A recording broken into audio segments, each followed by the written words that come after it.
October 8, 2005, an earthquake with a magnitude of 7.6 on the Richter scale struck Kashmir and northern areas of Pakistan. It was a huge tragedy in terms of numbers. By careful estimates, more than 73,338 people died. 128,500 wounded, of which 53,000 are seriously injured,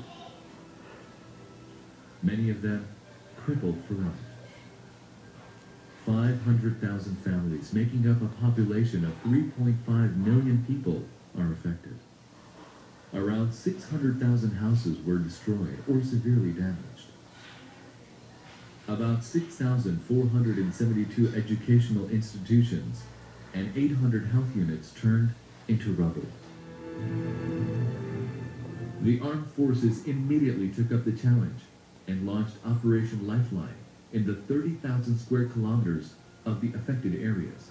If relief operation was a race against time, reconstruction required long-term commitments.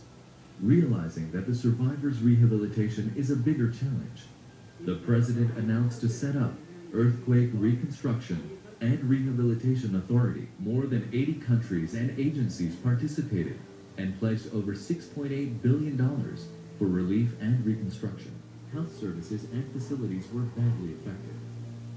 Out of 800 devastated facilities, 305 had been planned to be reconstructed. 266 were adopted by donors and sponsors, and 202 are work in progress. 76 are completely operational, whereas 43 are under construction. For other 55 facilities, national and international NGOs are cooperating with the government of Pakistan.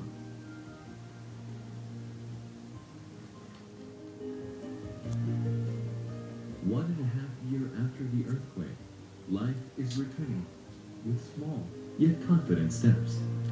As the hustle and bustle of bazaars is being restored, the smiles on their faces also return.